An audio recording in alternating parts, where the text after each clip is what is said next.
Welcome to the Veterinary Services Field Operations Cooperative Agreement Guide webinar. This webinar covers field operations specific policies. Please ensure you have reviewed the APHIS Agreement Services Center recipient training on cooperative agreements and grants prior to attending this webinar. The link to that training is available on the resources slide towards the end of this presentation. Thank you for joining us today. My name is Stephanie Kozar. I am the VS Field Operations Cooperative Agreements Team Supervisor. When programmatic questions arise, please contact your area veterinarian in charge, also known as the AVIC. When administrative questions arise, please contact the grant specialist or specialists for your district designated in this chart. Please keep in mind this is the current cooperative agreement team breakdown. This breakdown can change, and if we do determine we need to make changes, we will let the AVIC know. As an aside, we refer to the VS programmatic contact interchangeably as the AVIC or Program Manager, which is sometimes abbreviated to PM. When in doubt, you can always go to your AVIC for questions or use the Agreements Team group email listed at the bottom of this slide and on the final slide of this presentation. The grant specialists listed here will be assisting me with this presentation today. Please refer to the yearly guidance email for a list of deadlines along with the link to the guidance for the current year. We will continue to use the work and financial plan templates, which together form the workbook. Please ensure your cooperative agreement amount is rounded to a whole dollar amount. Erin will be reviewing the templates further into this presentation. On the umbrella cooperative agreements, we are moving away from percentages and will now be using US dollar amounts in the funding chart on the first page of the work plan. A funding breakdown by program in US dollars must be submitted with each claim. And once the workbook is approved and the cooperative agreement is awarded, shifting of any amount between programs is not authorized. Finally, we want to reiterate our commitment to providing you with the best support possible. Next, we will cover some pre-award information. Specifically, we will discuss applicant eligibility requirements, establishing user roles in Easy Fed grants, and the pre-award cost approval process. In order to receive funding from VS Field Operations, you must have a UEI, an active SAM account, and USDA Level 2 e-authentication access to our online grants management system, Easy Fed Grants or EFG. Before applying for cooperative agreement, please ensure your organization has registered or has an active account in SAM. This is required in order to receive payments from Treasury. In order to register with SAM, your organization will need a UEI. The SAM website provides instructions on obtaining a UEI. SAM registration requires annual renewal. Please be aware, SAM is free of charge. Therefore, you should not be paying to register or to renew your registration in SAM. In addition to registering or renewing your registration in SAM, please ensure you have completed the certifications and representations information and selected yes to the question, do you want to apply for federal assistance? We cannot process your application without the certification and representation section completed in SAM. In order to apply for and manage your cooperative agreement, at least 2 individuals in your organization will need access to Easy Fed grants, which requires obtaining and maintaining USDA Level 2 e-authentication. Your agency must have, at minimum, 1 grants administrative official or GAO and 1 signatory official or SO in EFG. All cooperative agreements are finalized through EFG. If you need access to the system, please reach out to your grant specialist and we can provide you with the step-by-step instructions for obtaining access. Lastly, please note applications for cooperative agreements will not be considered if there are any outstanding delinquent performance or financial reports from previous fiscal year cooperative agreements. So please ensure your reporting is current in the system before applying for a new cooperative agreement. This chart outlines the recipient primary user roles within EFG and what each role can do. As mentioned, you must have at least 1 GAO and 1 SO role. but it is best practice to have at least one backup in each role to ensure documents are not delayed. As you can see in this chart, the SO role is not able to create applications or claims. Each role has certifying official listed as a secondary user role. The certifying official can review and sign claims and reports. This role only applies to a specific report or claim and is designated by the individual who creates the claim or prepares the report. Any user can be a certifying official regardless of their primary role. Claim creators or report preparers can even designate themselves as the certifying officials of their own claims or reports. Lastly, you may notice repayment requests listed as an option in the role functions on this chart and as a menu option on the EFG homepage. Repayment requests are a type of claim in which a recipient returns funds to the federal agency.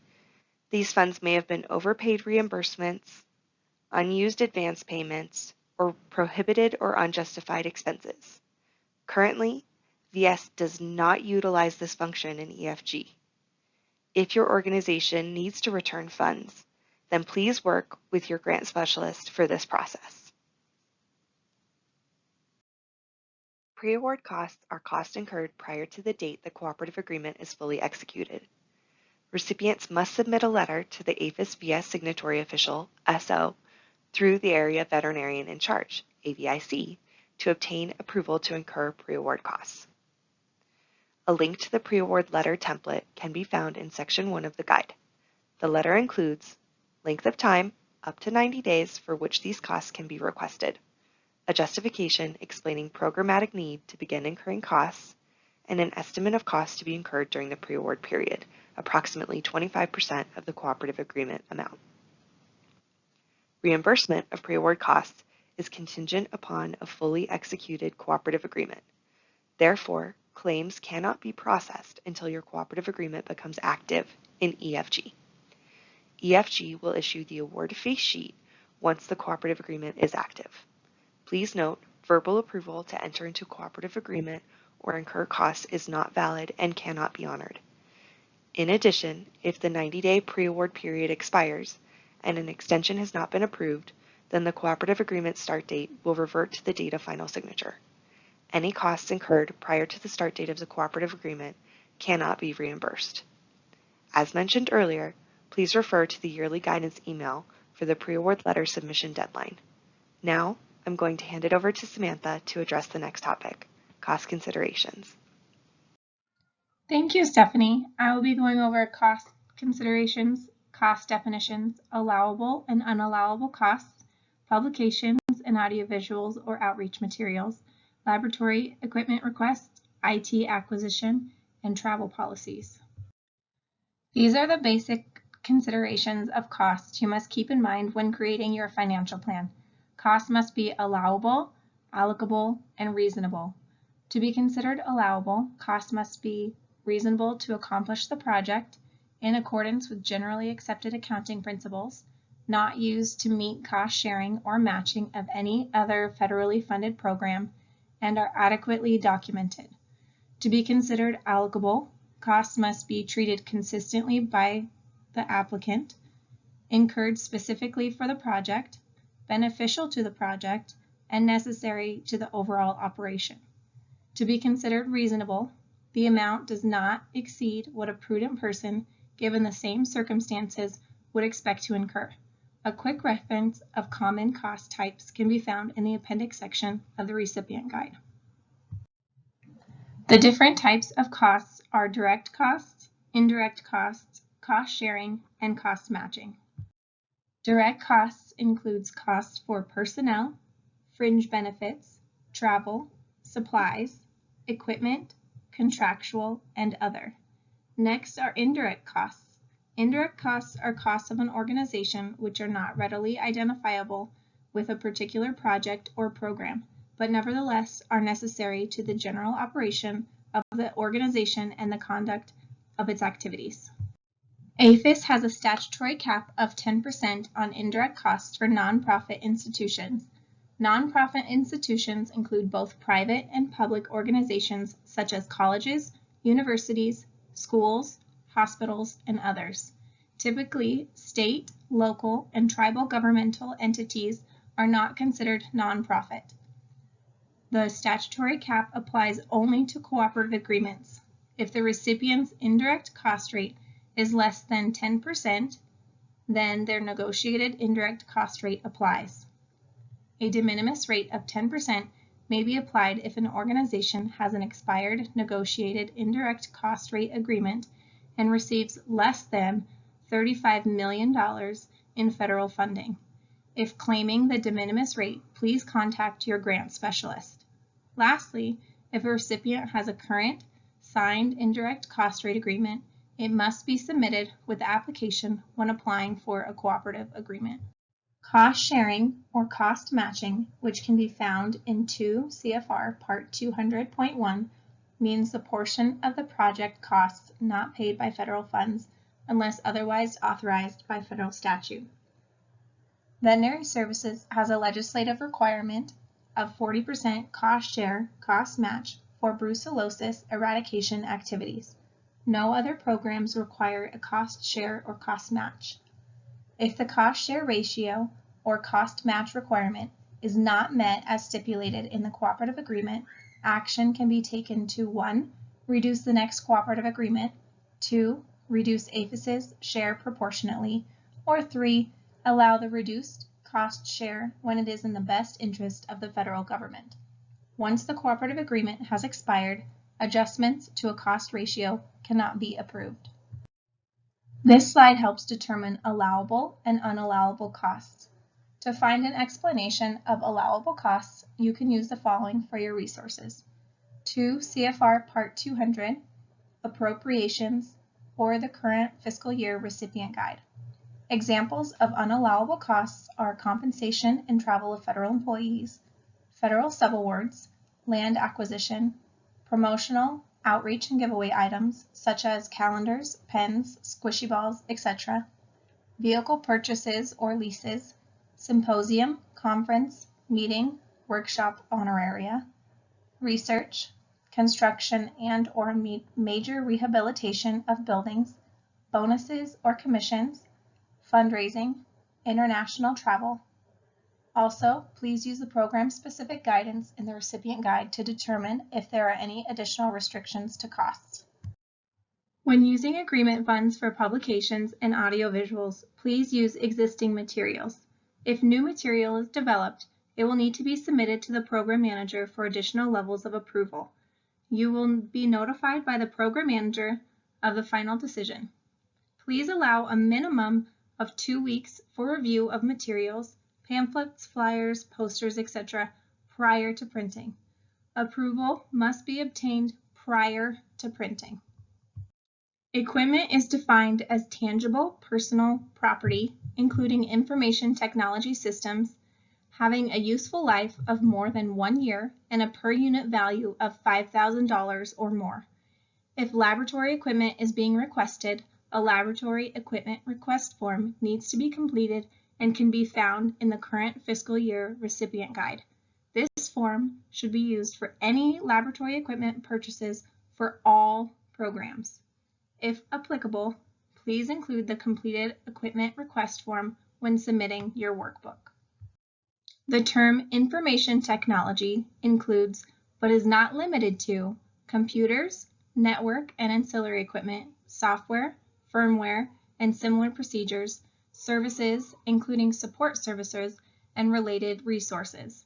IT purchases may require an Acquisition Approval Request, or AAR, to be completed. If it is determined that an AAR is needed, estimate a 2-week turnaround for the review process. For general travel, travel costs should be specific to activities proposed in the workbook. Follow your state-written travel policies when calculating travel costs. If there is no state travel policy, then federal per diem rates should be used to estimate travel costs.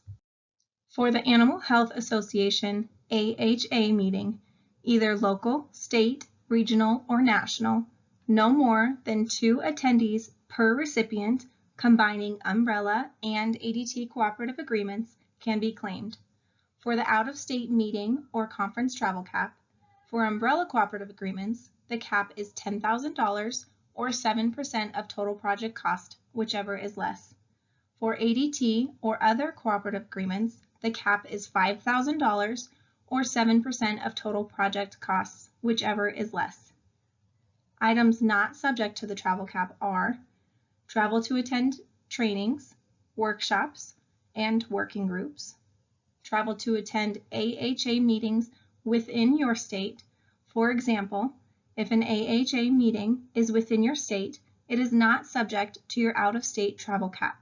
However, only 2 attendees maximum can be included or reimbursed through the cooperative agreement.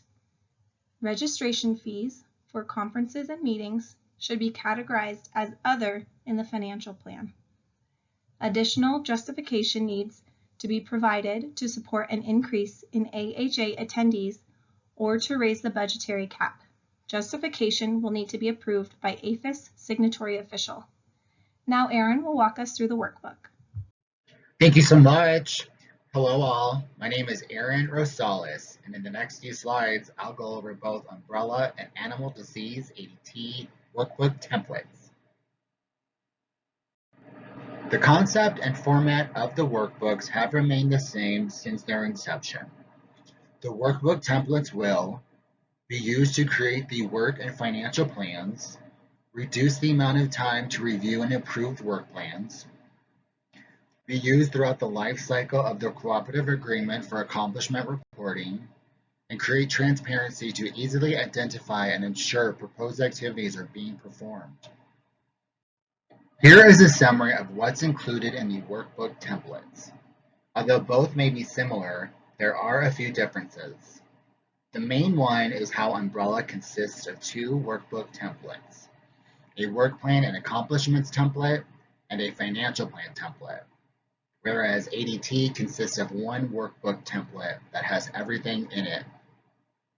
Additionally, the ADT workbook includes a software enhancement form and a program manager checklist. The software enhancement form will be used when funds are being requested to provide software enhancements to existing ADT systems. For more info, please refer to the ADT goals and objectives found in the current recipient guide. The Program Manager Checklist is an internal form used to evaluate ADT criteria has been appropriately addressed within the work plan. This checklist can be helpful when creating your work plan to ensure you are addressing the ADT goals and objectives.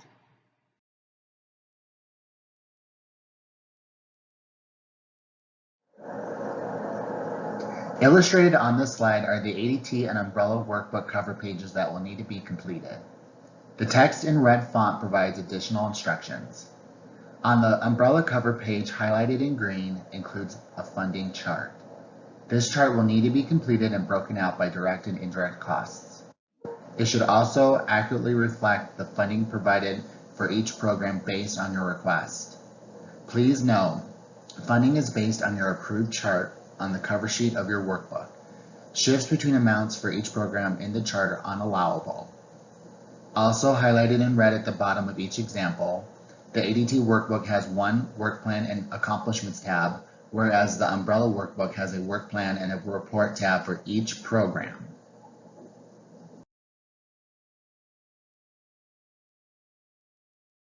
Here is an example of what the work plan and accomplishment report tab looks like for ADT and umbrella.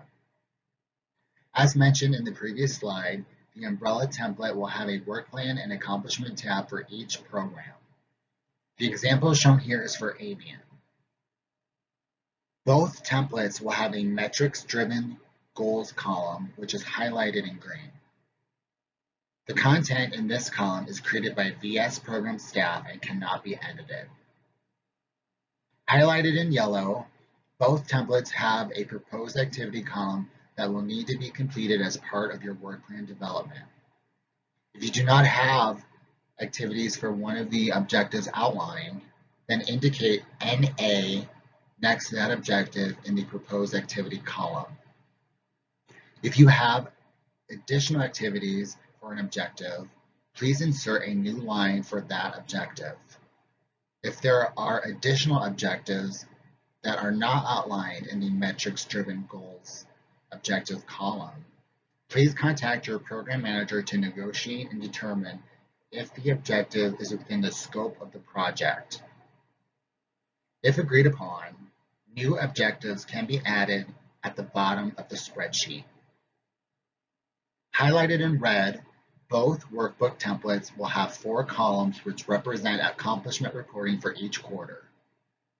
Once the workbook is approved, it should be maintained throughout the life cycle of the agreement. Accomplishment data will need to be added quarterly to the workbook and submitted in EasyFed grants in Excel format. Lastly, the ADT workbook has additional reporting tabs within the workbook. However, Umbrella will have additional program-specific reporting. Here is an example of the Umbrella financial plan template. The layout is similar to the ADT financial plan. Just a couple of friendly reminders. Embedded on both the ADT and Umbrella financial plan templates are instructions for certain cells. In order to see these instructions, you'll need to place or hover your cursor in the cell that contains a red triangle at the top of the right corner, and the instructions should appear like the example circled in blue.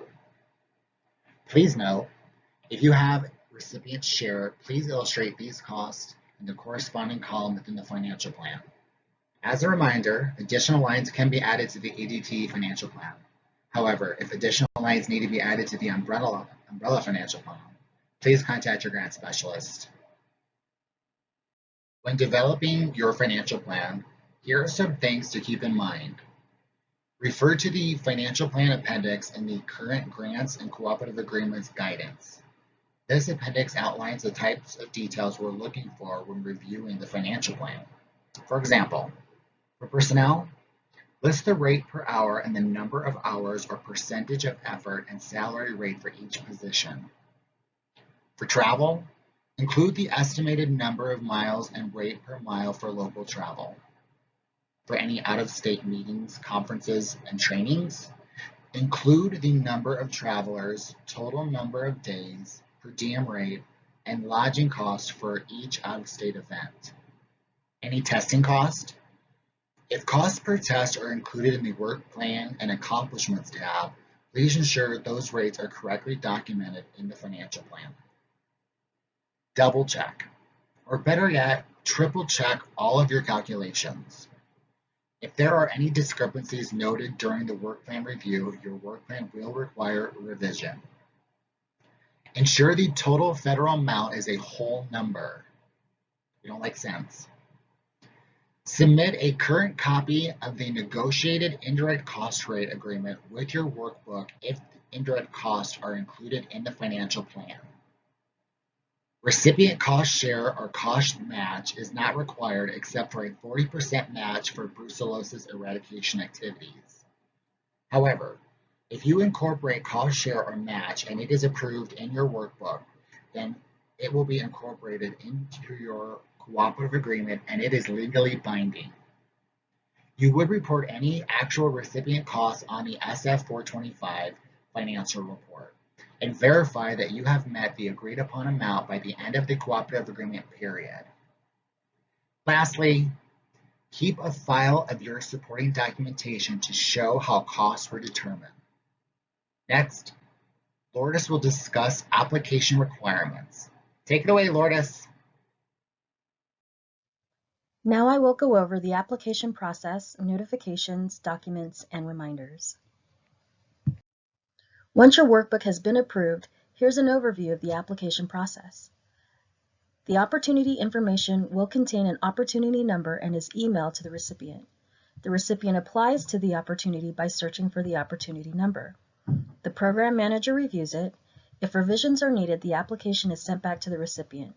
Once approved, a risk assessment is conducted using information found from SAM.gov, a single audit, and the Federal Awardee Performance and Integrity Information System, also known as FAPIS. If there are no findings during the risk assessment, the application will be fully approved and the agreement will be created and routed for signatures. If we do find something, we may contact the recipient for further information.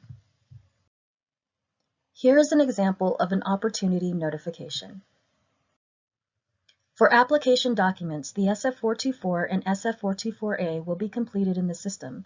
Please note the SF424A must match the approved financial plan.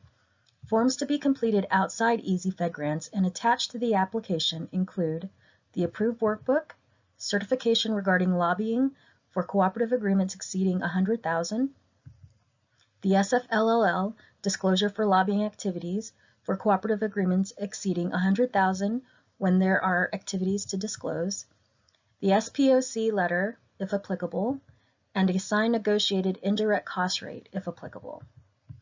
Representations and certification, also known as certs and reps, must be completed in SAM.gov when renewing the yearly registration. This slide pertains to the Intergovernmental Review of Federal Programs, or commonly known as the SPOC process. Not every state participates. However, if your state does participate in this process, a copy of the response from the SPOC must be included with your application package when applying to the opportunity. The link to the current SPOC list can be found in the appendix section of the guide. You will be notified via email when the opportunity is ready for you to apply, along with an approved copy of the workbook, which you will need to upload with your application. New funding opportunity numbers are created each year. Do not use prior year funding opportunity numbers. Once an application is created, edit the application. Do not create a new one. The original created application should be accessed through the Actionable Items section in Easy Fed Grants. On the SF424, under Block 16, list the congressional districts. For A, Applicant, list the congressional district for your organization headquarters location. For B, Program Project, list the congressional district where the activities will occur. You can list statewide or all in this block if needed. Under Block 18, include cost share under the applicant line if applicable. In Box 19, when making your selection, please choose A or B. Option C is typically not a valid choice.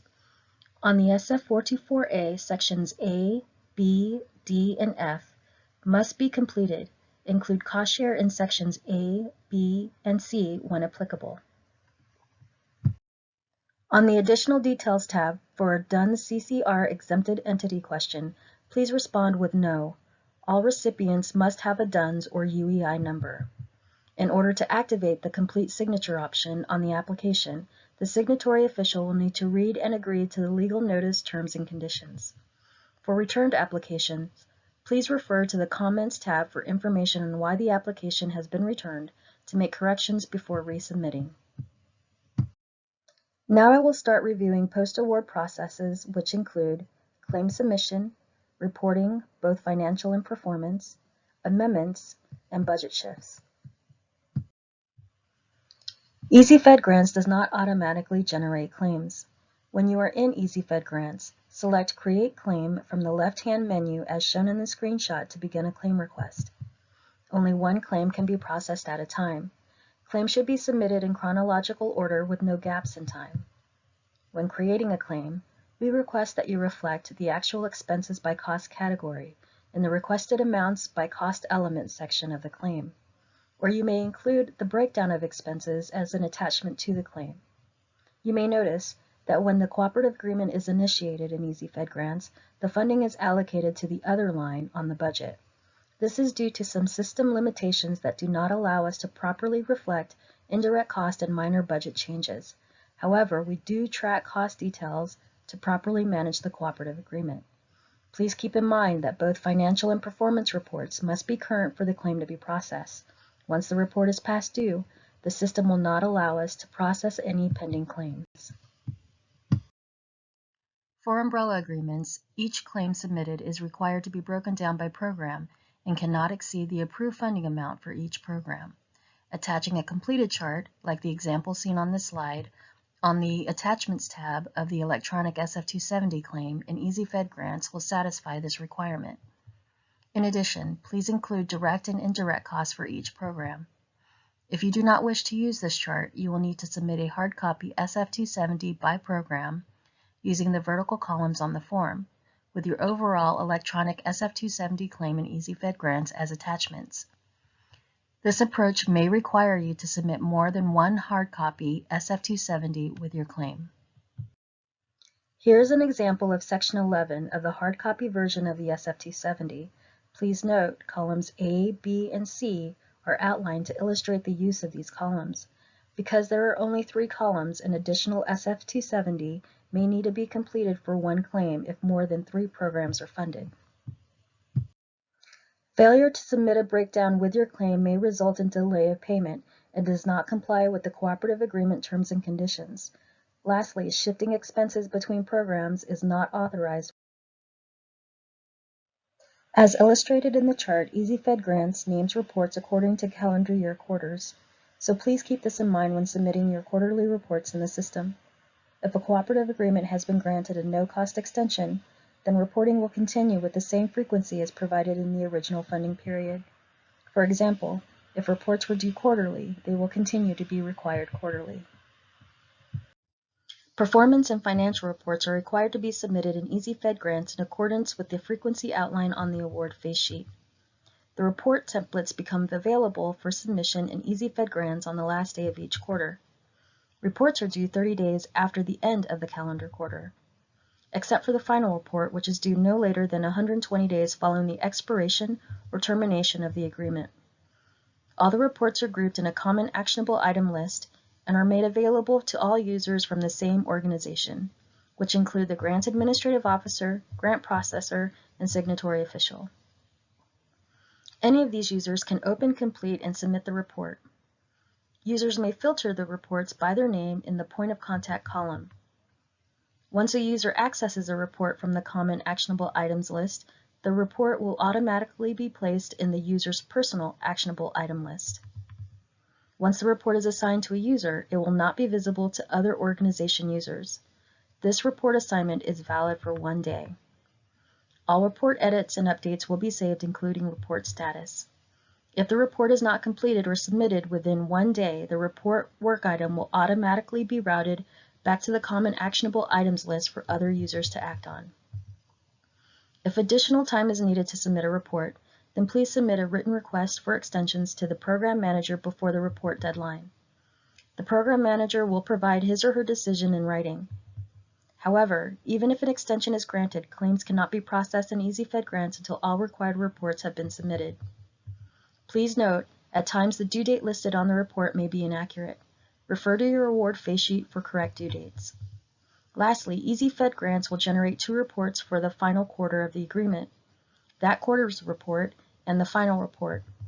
Since we do not require 2 reports to be submitted, we will mark the last quarter's report as accepted, and you will only be required to submit the report marked final. If you would like to submit both a quarterly report and a cumulative report, then please attach both to the final report in EasyFed grants.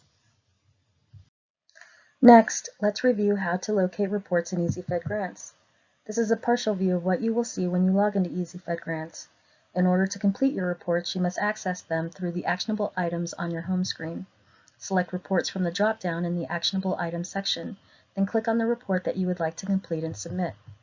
When reports generate, they are now available in the Common Actionable Items section for all recipient organization contacts, which include the grant's administrative officer, grant processor, and signatory official. Any of these users can open, complete, and submit the report. In conclusion, reports can only be edited through actionable items. Searching for items in EasyFed grants does not permit you to make edits on them. On the financial report, you will notice some fields will be auto-populated by the system, whereas others will need to be completed within the form. Ensure that the amounts shown in the form reflect the cumulative amounts, including the information for indirect costs. If there are indirect costs, Block 11 must be completed. If a new rate has been negotiated, attach a copy of the newly signed indirect cost rate agreement to the report in order to support the change in rate. If you have cost share or cost match that has been approved as part of your cooperative agreement, reflect your share of expenditures in the recipient share section. On the final financial report, an amount should not be listed for federal share of unliquidated obligations. If there is an amount listed on this line, it usually means we have advanced funds to you that remained unspent by the close of the agreement and would require repayment to us. If you have funds that have been paid to you but remain unspent, then work with your grant specialist to return the funds to us. If there is an unobligated balance of federal share on the final federal financial report, this amount will be deobligated in the closeout process. As mentioned earlier, the workbook includes space for quarterly accomplishment reporting. Therefore, please use the workbook to update your accomplishments each quarter to correspond to the proposed activities. When completing the performance report in EasyFed grants, we request that you upload the workbook accomplishments and any additional required reports to the Attachments tab of the performance report instead of using Block 10 Performance Narrative. When attaching the report, please indicate See Attached in Block 10 of the generated form. Double-check that the correct attachment is included. Once a report has been submitted, it can be returned by the program manager. However, if it is accepted by the program manager, it cannot be edited, and any corrected reports would need to be submitted via email. In conclusion, some of the programs require additional reporting. These reports can be found in an appendix section of the guide. Recipients are required to maintain an inventory and conduct a physical inventory every 2 years for property and equipment purchased with cooperative agreement funds. This includes items purchased under prior year cooperative agreements. Currently, there is no OMB approved inventory report for use. Please use the inventory log spreadsheet provided in the guide until official inventory report is posted to the OMB website. Please note if you will be getting rid of property or equipment purchased in part or in whole with federal funds from the current cooperative agreement or prior year cooperative agreements, then please contact your program manager for disposition instructions first. Next, Tanya will be discussing the amendment and closeout processes. Thank you, Lourdes. In the next few slides, I will be going over changes that require prior approval. These deviations and/or amendments must be requested in writing prior to the change occurring and before the expiration of the cooperative agreement. A minimum of 30 days notice is recommended for us to have sufficient time for processing. Types of amendments include changes in project scope or objectives, even if there is not an associated budget change. Note, these changes cannot be approved after September 30th due to federal appropriation limitations. No cost extension request. Per the terms and conditions, you have the option of a one-time extension of the period of performance for up to 12 months. The request must be submitted at least 10 days prior to the expiration of the cooperative agreement and cannot be approved to solely spend unobligated funds. For extensions of time, written justification including why approved goals and objectives were not met during the agreement period and/or delays in accomplishments must be provided along with the new end date requested. Approved no-cost extension requests will also require submission of a revised SF424 in order to route the amendment in EasyFed grants. Please note, extensions may affect the start of the next cycle's cooperative agreement depending on the justification provided. Increases or decreases to the cooperative agreement amount and/or cost share. Changes or disengagement of key personnel for more than 3 months or 25% of the performance period. Inclusions of costs that require prior written approval in accordance with 2 CFR 200.407. Transfer of funds budgeted for participant support costs. Subawarding, transferring, or contracting out any work not already approved in the initial cooperative agreement. This does not include acquisition of supplies, materials, equipment, or general support services. And last but not least, budget shifts. Since budget shift requests are the most common requests we see, I'm going to cover these in more detail. First and foremost, budget shifts cannot be approved for shifts between program allocations and must remain as outlined in your approved work plan funding chart. Budget shift requests for changes within a program only should be submitted in writing to the program manager and address the following 5 questions. 1. What is the amount of the shift? 2. Justification to explain why the shift is occurring. 3. What direct cost category is the funding being shifted from and to, for example, from personnel to travel? 4. Will the original objectives still be met? And 5. Will this shift impact the scope? As mentioned previously, any scope changes must be made prior to September 30th. Furthermore, if the cooperative agreement is over the simplified acquisition threshold of $250,000 and there is a cumulative shift of more than 10% amongst direct cost categories, Then you will need to submit a revised financial plan and SF424A along with the written request for the budget shift. Requests meeting these thresholds require both PM and APHIS signatory official prior approval before implementation. Even if shifts do not meet these conditions, we request that any shifts in your budget are communicated with the program manager so that we can determine if scope is being impacted, whether changes are allowable and reasonable, and to track cumulative changes in the approved budget. Please keep in mind, all requested shifts must be received by VS no later than 30 days prior to the expiration of the cooperative agreement. VS will inform the recipient in writing of our decision. Written approval is needed prior to implementing any changes. Lastly, VS may not approve budget changes to allow purchase of general purpose equipment in the last quarter of the performance period if it appears the modification is being made solely to use unobligated funds. Examples of general purpose equipment are office equipment, GPS, cameras, and computers. If the changes being requested require a formal amendment to the agreement, this illustrates the workflow of the routed amendment in EasyFed grants. Please note, not all amendments require all these steps to become active, and some steps may occur outside EasyFed grants to initiate the amendment. For example, no-cost extension requests. Now, let's go over closeout eligibility requirements, notifications, and records management. A closeout is required on every agreement once the end date has been reached or if the agreement has been terminated. Once the agreement has ended, the following documents are required to be submitted within 120 days. A final performance report, final federal financial report or SF425, final claim request or SF270, and if applicable, return of any unused funds. Failure to provide these items on time may result in a delay in your payments and/or funding of future projects. A closeout cannot be created for agreements when an amendment to the agreement is in progress, there are any missing reports, a claim is being processed, there's a third-party active audit or pending litigation, or the agreement has not reached its end date. When these conditions have been met, the agreement will be formally closed out in EasyFed grants. This includes the obligation of any remaining unobligated funds as reported on the final SF425 Federal Financial Report. The system will send out automatic reminders to the recipient at least 30 days prior to the expiration date of the cooperative agreement. Illustrated on this slide is an example of the email notifications sent from EasyFed grants when an agreement is ending.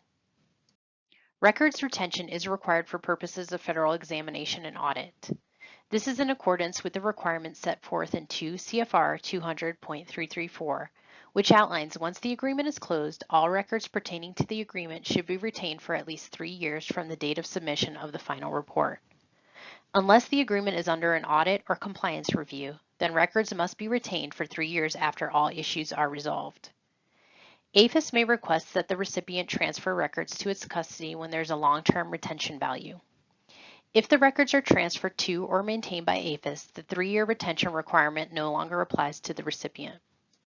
We have several useful resources available to you pertaining to cooperative agreements. Here are a list of resources that complement our presentation. The VS Field Operations Grants and Agreements Recipient Guide. The link to this can be found in the current fiscal year guidance email that was sent out. Web address to the Electronic Code of Federal Regulations. Web address to the APHIS Terms and Conditions, which will also be available via link on the award phase sheet that is issued once the agreement is executed. The APHIS Agreement Services Center Recipient Training PowerPoint. Additionally, this is a link to the EasyFed Grants landing page that contains upcoming training opportunities for navigating the system. If you're unfamiliar with EasyFed Grants or need to brush up on using the system, we highly recommend using this resource. If you have any questions or comments regarding this training, please direct them to the email address you see on your screen. Thank you for joining us today, and we look forward to working with you.